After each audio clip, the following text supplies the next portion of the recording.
Hello, I'm Ronnie Eldridge. Welcome to Eldridge & Company. I'd like to talk about a young woman I recently met who's looking for a job. She told me she majored in marketing in college. She specializes in social media, but she really likes branding. And then she added, she's a millennial.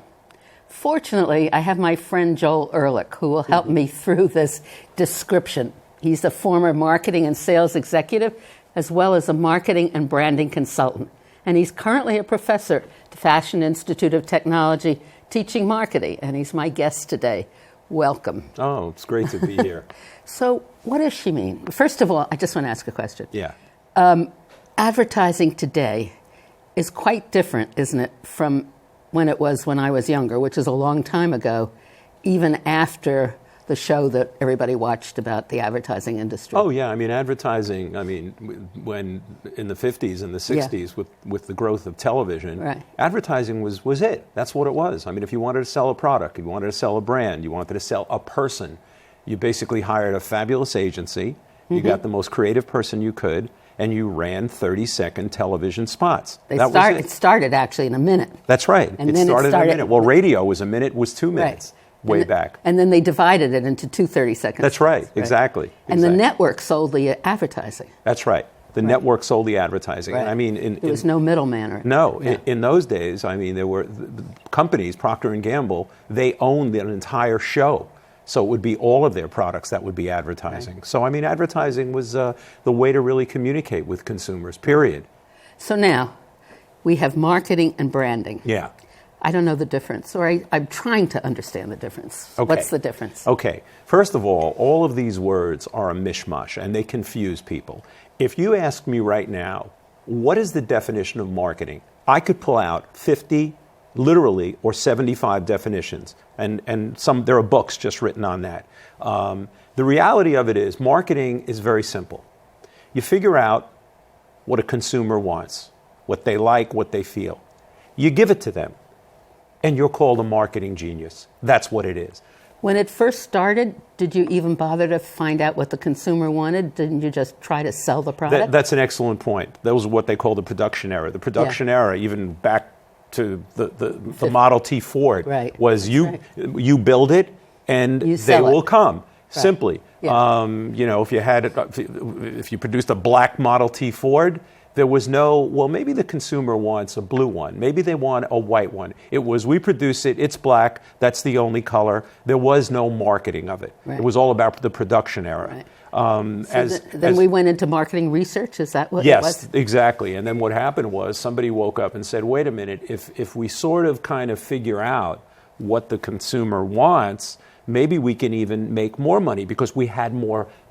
The industrialization of America means we could put out more products. Mm-hmm. I mean, I'm going back to the Ford. Right. They can only produce so many Fords. So it was like they sold them all.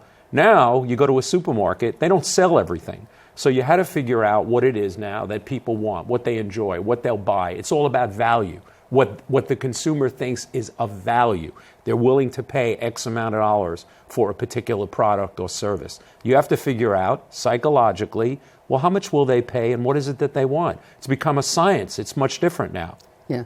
And, as time wore on, somebody said, well, wait a minute. The consumer is not only watching advertising. They're experiencing products in so many other ways. They're going to events. With the birth of the internet, do I even have to begin to tell you how people are experiencing products? E-commerce, social media, billboards, direct mail. It goes on and on and on. So in the 80s, somebody said, well, it's not just advertising and it's not just marketing, it's integrated marketing communications, using all of these tools at the same time to sell a consumer on a product or a service. So it's gotten pretty complicated. This is not the days of Mad Men. No, that's long gone. Right. In fact, 50% of the dollars now spent to reach consumers are done digitally. So I mean, advertising as we know it, right. It's shrinking. The internet was an enormous, what changed it, right? It changed everything. Yeah. It gave the consumer power for the first time. I mean, you go back to the 50s, the 60s, the 70s, We decided in marketing, us marketers, on what we wanted the consumer to see. We decided. We made all the decisions. Now the consumers are telling us, no, no, no, no, we don't want to watch that anymore. No, no, no, no, that's too long. That's too short. That's too boring. That's not stimulating. I don't have time to look at it. So it's all dictated by the consumer now. And they also can do their own research. Yes. They can go and see what people are saying about the product and comparing it. Oh, yeah. I mean, Yeah. you know, somebody said to me the other day, what are the biggest social media platforms? And I said, well, Facebook, Instagram. Social media being what? Social media is basically an opportunity to exchange and integrate yourself into other people's conversations. It's a way to engage people in the digital atmosphere and stratosphere. That's what it really is. Social media, Ronnie, when we were growing up, this is what social media was, because it existed. The telephone. Yeah, it was the telephone. We went to see a movie, and we went out in the street, and people said, how was the movie? And we said, oh, this is the greatest movie we ever saw. We told 3-4 people. Maybe they told 1 or 2 people. So that's word of So mouth. 6 people knew. That was social media. That's what we did. Yeah. Now, we go to see a movie. We get on Facebook. We type in, this is the best movie I've ever seen in my life. You all should go see it. Right. It has the potential to reach thousands, tens of thousands in a matter of seconds. Worldwide. Worldwide, in seconds. So, I mean, the power of the consumer is paramount now. They have control of everything. I mean, you know, movie studios is a good example. Movie studios, what they do is, before a movie comes out, they'll get 200-300 people in a room, and they'll ask them, they'll literally say, we want you to use your social media to promote this movie, and roll the dice that they'll say good things. 200-300 people. They used to say, do you like this movie? And give them a card or something. Right, That you right. hand in as you went out. Right. No, no, no. Now it's we want you to promote it via your social media platforms. Nice. And you know, you asked the question about the consumer and the ability to learn about products and to control the kind of decisions they want to make, to check out price. So somebody, when they were saying to me, you know, what social media platforms? And I said Facebook, Pinterest, Instagram, Twitter. And I said to them, Amazon. And they said, Amazon? Amazon's social media? I said, have you ever gone on Amazon? Right. Yes. Did you ever look up a product? Yes. Did you ever click on reviews and read what Right. And 35 the stars. and the stars? Yeah. That's social media. You're hearing what other people say. You're listening to other people's opinions, not just the advertising. Right. People don't believe advertising now. They don't believe what the companies are saying. Well, are they more generally cynical? Very cynical, especially millennials. Which part of that is branding? Well, branding, good question again. Branding is taking a product, a service, like a hotel room, a hotel, a celebrity, an athlete, and developing a whole persona for it so that people have an emotional connection to the brand. It's not just a cup of coffee. Someone said, what is Starbucks to me? I said, well, Starbucks is an experience. No, Second no. home. Yeah, exactly, for us. But I mean, it's not just coffee they're selling. They're selling their brand, their whole relationship with the consumer, what the consumer feels when they walk in the store. They're selling atmosphere. And when it comes to their social consciences.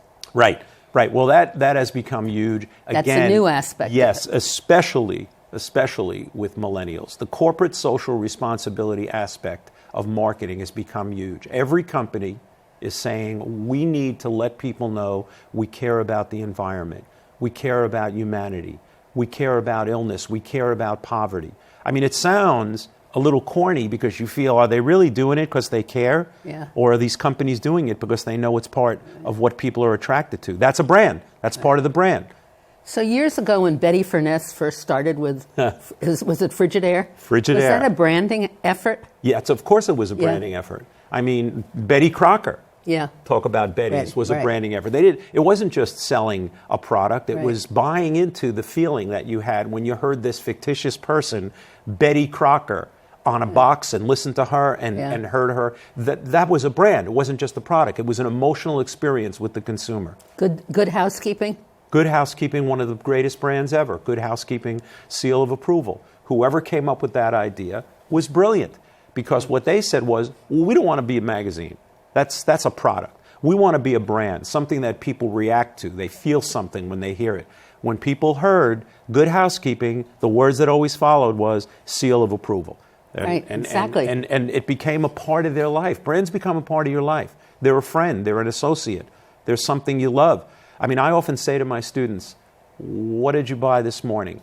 Well, I had a cup of coffee at Dunkin' Donuts. I go, did you like it or you loved it? Oh, I loved it. That's a brand. When you say you loved it. Yeah. You loved it. It meant something to you. I see. This weekend, past weekend with the U.S. Open, Yeah. that was a total example of branding, Yep. right? Yep. With the Times reported in the business section, even, this is the branding. I mean, all these different athletes associated with different companies. Right. Right. Well, that's interesting. what the consumer is seeing, a product associated with an event, the U.S. Open.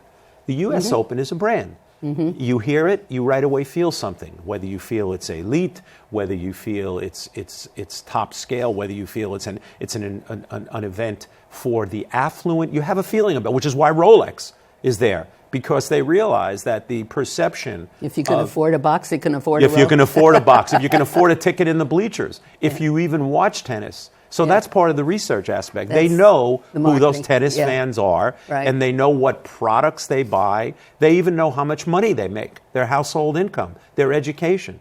So they develop brands that match that particular consumer. What do you think is the most prominent brand today? Well, Apple. What about Donald Trump? Donald Trump has become a circus of a brand. And I really mean that. I mean, whether I like Donald or not, he knows what he's doing. He knows exactly what he's doing. He sits down with a group of people, and this is a fact, and he talks about what can he do today that's more outrageous than the next day. If it's a matter of having someone pull his hair to prove that he's not wearing a wig, he knows that. He's purposely doing these things because he wants to stand out, and his objective is to position his brand as a brand that's going to make definitive change in this country. And that's the only way to do it. He can't do it based on what he's accomplished. Right. He really can't. Except that he was smart enough to name his things lately Trump, right? Oh, yeah. Well, he didn't do it with his first project, I think, was the Commodore Hotel on 42nd Street, That's right. which is now the Hyatt or something. That's right. That's right. It's the Hyatt. If he had done that nowadays, it would have been the Trump Hyatt. It would be the Trump. Yeah. The Trump. And everybody laughs at Donald, but the reality of it is people Very want to stay smart. they want to stay in a Trump hotel. Yeah. He's even created a perfume line that didn't become Ties. successful. He's lost but all it's those tied. things, right? He's a brand. Yeah. Now, when you hear, right now, when you hear the name Donald Trump, give me 3 adjectives that immediately come to mind. Yeah. Don't ask me. I won't ask you. But that's a brand, when people Yeah. can immediately identify something and have words that describe it. So now, what's the millennial? Well, the millennials, first of all, are also called Generation Y. And they're approximately 18 to 34. Very often people group them together, but they're not really one generational cohort, because there's the 18 to 22-year-old college student, there's the 22 to 25, 26-year-old new college graduate that is beginning a career, and then, of course, there's the one that is getting a little older and potentially marrying and having children. So again, when we talk about millennials, it's just not one millennial. But the one thing about millennials, and this everybody knows, is that they were brought up and born into the age of digital. And the internet is part and parcel of their life. It's a part of their body. They have heart, they have lungs, they have the internet, they have a smartphone. It's integral to them. So, I mean, the way they operate is very, very specific. In a recent survey, they said, millennials, this was 10,000 millennials, that they'd rather have an iPhone than a car. That if you could give them something, they'd rather have an iPhone than a car. So they have huge control over everything they buy, how they want to buy it, when they want to buy it, what the messages are coming to them. So does that make it easier to sell to them? It makes it more difficult because they can, be very, very fickle. They change quickly. Really only Are they loyal? They're loyal to what you and I would call the classic brands, the very few of them. They're loyal. But they will, in fact, the opposite in many cases, in that they'll switch on a dime to another product or service. I mean, they always want to be ahead of the curve. So they're known to whatever's look for hot. the next thing. They want the next thing, and they're exposed to it. They don't have to stand online for the latest iPhone. Exactly, and that's part of the experience. You know, I stood online. I have the first iPhone. I have the first Apple Watch. A lot of my students have Apple Watches, but they can't even afford to buy lunch in the cafeteria. Unbelievable, isn't it? Well, because it's a status statement. It's a statement about who they are and their identity. Well, so the millennials, let's just talk a little bit about that. It's called the generations. It's a list of generations. Well, they're called generational cohorts. Right. So there's Generation Z, which are called digital natives. Which is fascinating to me because it's caused a revolution in the toy industry. Oh, my God. Children age earlier. Children at age 3 are using an iPad. They're exposed to electronics. They're exposed to information like never before. I mean, look at Barbie. Barbie's been in trouble for years. Right. And the major toy companies had to undergo major changes, right? They had to. And, you know, a lot of what they did was bought video game digital companies. So what's the oldest for Generation Z? Oh, well, Generation Z, which, listen to the name, is called digital natives. That's 0, 1 day old, up to about 14. Okay. Then comes millennials, called Generation Y. Now we're going backwards. Yep. Let's start at the beginning. It's said, I think, that Gertrude Stein Yes. and Ernest Hemingway started it with the Lost Generation. Yes. Yes. So when was that? It was in the late 30s, I guess. And then a generation is considered about every 20 years. Right. I mean, they're called seniors now. I mean, that's... No, they're dead. They're dead. Right. You talk about the lost generation, meaning the people that were born in the 30s? Well, isn't that what usually happened? No, they were born before the 30s. They were born before, Way yes. before the 30s. They're they all were gone. Spanish-American, 1812. I mean, that was a whole different generation. I mean, not 1812, whatever the Spanish-American War was, 19-something. Right. But this becomes a social science. Yes, it is. It's an added dimension. Yes. Generations were designed by social scientists? Yeah, well, actually, generations were designed originally by social scientists, and then what do you think happened? They were designed by marketers. Marketers got into it, and they exerted their influence, which is unbelievable. Look, without marketing, you and I wouldn't even know about any products or services, so it became important. People took it seriously. So my parents were from the Great Depression. I was the next generation, which is called the Lost Generation, which is a little funny because... Or the quiet generation. The quiet generation, right. Because we had a lot of activity in that time. I don't know who decided something. But each generation is given certain characteristics based on the events that happened within that 20 years? Exactly. I mean, politics. I mean, you know, if you look at certain generations, it was, let's say baby boomer. We'll talk about baby boomer for a minute. I mean, it's the... They're the parents of millennials. Yeah. Well, they're some of the parents of millennials. Just to give you the order so you know, from the youngest, it's Generation Z, which is 0 to 14, 15. It's Generation Y, which are the millennials, 16 to 34. It's Generation X, approximately 34 to 51. Right. And then it's the baby boomers, me, 51 to 67. Sadly, not me. Well, you in spirit, that's for sure. Thank you. Without a doubt. And then there's the seniors, which is 70 and up. So it's kind of looked at as those 5 right now. And they all grew up differently. There were wars for some of them. Right. There was Vietnam. There was the John F. Kennedy assassination. There was Watergate. There were recessions. There were depressions. Whatever affected the world at that particular point affected them directly. And the economy. And I mean, that's really a guide. Oh, yeah. As a marketer, it's absolutely a guide. Right. I mean, you're thinking about how people think. Are they very, very thrifty? Are they looking for price off? Or are they looking for status in a product? You know, it's their whole orientation and their parents' orientation. Right. I mean, my father-in-law, he's 89. Right. He's got millions in the bank, and he frankly. doesn't want to spend any. He won't spend $1 because he grew up in the Depression era. And in those days, $1 was a lot of money, and he doesn't realize he has millions. You market to him totally different than you'd market to me, a boomer, or my children, a millennial. Totally different. Right. You know, also, he doesn't know how to use the computer, so the products that he buys are the same products that he's bought forever, that he learned about when he's 30s and 40s. I mean, that's just what he's buying. There is no venture into a new product. Millennial, totally different. New product. So the boomers are called that because the birth rate sprung up. When the boys came back from World War II. Right. So that was the boomer. Yep. Happy, good economy. Right. Everything, right? Right. Moved to the suburbs, right. Gravitated, built houses, started families, you know, the era of the advertising, Mad Men. Right. Yeah. Exactly. Yeah. And that was, the birth of television. Let's call the birth in a mass medium Right. around the 50s. Right. Well, understand, people are making money again. People are having kids again. People are moving to the suburbs again. People are deliriously happy. We won the war. Right. What do they do in those environments? They spend money. And now the marketers had this thing called television, where they could sell a product, overproduce it, and sell. So that was a happy era. People bought products. People bought TVs. People bought radios. People bought household detergent. It was a very happy way. So what was Generation X? Generation X was right in between. Generation X came between millennials, right, and the baby boomers. They're people in their 30s, let's say right now, 30s and 40s. They grew up in a funky time. They one of the characteristics of them is they tend to be very selfish.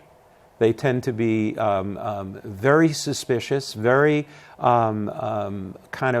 they're in a position now where they believe that they get in one career and they stay there the rest of their life. I mean, they're suspicious. Whereas millennials, for example, believe that you start a job and 2 years later you get promoted, and 2 years later you get promoted again. So they're all really, really different. And if you don't, you go someplace else? And you go someplace else, you leave, as opposed, we're talking about these cohorts Right. and their characteristics, but everything that I'm talking about directly correlates with how to sell these people. I mean, Yeah. it's what marketers think about every single day. And we have so much information. We can find out anything about anyone in a minute. Well, we worry about, you see in the press all these worries about the government knowing too much about us. Oh, yeah. But it seems to me the advertisers, what's the difference? What's the difference? Well, sometimes, I think these Do they marketers work with will each other? Yeah, well, Do we know, does the Put government it this take way. records from stuff? Put it this way, if you watch Citizen 4 and you heard what Edward Snowden had to say about how the AT&Ts and the Verizons and other major companies were working with the government and giving up information to the government, part of the Patriot Act and other, it's pretty scary. Google, for example, let's talk about Google. They know everything about you. They know what you like. Absolutely. The other day, I looked up a medical condition on Google, a serious one, that somebody I know was going through. And every single search I do on Google now, there's a pop-up ad about that particular condition. So it freaks me out because it keeps reminding me over and over again. But these advertisers and these companies, they endeavor to know. It's called data mining. They want to know. They want to be able to know when you go to sleep, what you buy, how long you stay on a particular website, what you like more than something else, how many social media sites do you go to. So it's getting real fragmented. Fragmented meaning if they could, they'd want to know 100 people that are left-handed, that had blue eyes, that bought Dunkin' Donuts and also bought Bird's Eye So is it Google that gathers this information? Well, it's Google, and Google's is the monster of all. And who else gathers it? All the companies. Is it all the search engines that keep track? All the search engines, Bing and Yahoo and Google. They're able to find that. They're the ones who mine this information. They mine it, yeah, and sell it. Right. Google is selling you. It's like selling a mailing list in the old days. Perfect. It's selling information. That's where Google makes all of its money, and through Google AdWords, which is when you type something in, and if you pay some money, Google will put your company, your restaurant, your service right at the top. Up. Right. That's paid ads. But Google also is organic, which means, there's a whole art. There's also a way of putting a name in, and Google then will tell you where that name has appeared that day. Oh, yeah. Yeah. Oh, yeah. It's gotten crazy. Yeah. Do you think we're going to lose magazines and newspapers? Yeah, I do, sadly to say. I think that they'll take on a whole different look. Obviously, magazines have become digitally oriented, although I think Newsweek went back to print. But for the most part, the millennials and the Gen Z, the 0 to 14-year-olds, they're never going to do it. Well, they don't want paper. Right. Why? Right. They were born into a computer. If they want to know something, they just type it in. So what is the effect of the lack of interpersonal actual substituted by the, what do you call it? I forget what you call it, when it's just done on the internet. Well, digital connection, let's say. But how does that affect our environment and our whole thing of citizenship and community involvement? Well, first of all, I will say to you, there's one good thing to come out of all of this, and that is that millennials, which make up 70 million, maybe 80 million of the 314 million Americans, so they're the biggest generational cohort, bigger than the baby boomers now. They're very socially conscious. And what's good Why is that? Because they have a feeling that they want to give something back. Because they were so cynical about business and advertising, and they felt that all of this commercial push at them was untrue. People were trying to brainwash them, and that they feel an obligation to do something for our country. They're reading about it online. Is that partially a result of Snowden and people like that? Yeah, well, I don't He think... came later, though. He came later. I mean, I think that a lot of it is because what they're seeing on television and on the internet. I mean, there's so much information available that if right now you hear Darfur, if I would have heard Darfur, when I was 18, I'd go, oh, what's Darfur? And you don't now see they a can look it up. selection of pictures. They see them. They see them. Right. In live, real Right. time. So Yes. you could see people You can watch really it, suffering, actually watch it. really dying. Yeah. And that's become, Yeah. indelibly imprinted on their mind. So they buy a lot of products, Tom's shoes. Right. They give a pair of shoes. Yeah, my students, they wear Toms. I say, how much are they? They say $50, $60. I say, how can you afford that? Well, we feel like we're doing something for someone who So really interesting. needs our help. So that's good. Yeah. That's good. Yeah. We're coming to the end of this program. Wow. So I mean, you're going to have to come back. Sure. I wish I was in your class because it's really interesting, and it's a picture into the future. I'm not sure that I love the whole thing. Do you? No. Yeah. No, I think that we're bringing up a society of people that have forgotten how to socially interact with one another. It's all about speed. Everything wants Fast, quick, fast, quick, fast. quick, quick, quick, quick. Yeah. I'm terrified about Generation Z, the 0 to 14-year-olds who know nothing more than the internet and computers. It's scary. That's all I can say. Thanks so much, Joel Ehrlich. Sure. It's been a pleasure. It's been my Thank you. pleasure. Thanks for having me here. Welcome.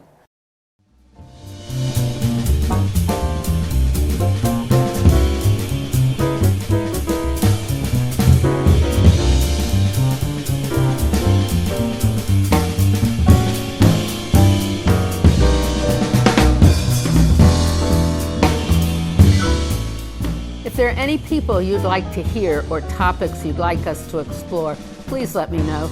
You can write to me at CUNY TV, 365 Fifth Avenue, New York, New York, 10016. Or you can go to the website at cuny.tv and click on Contact Us. I look forward to hearing from you, and thank you.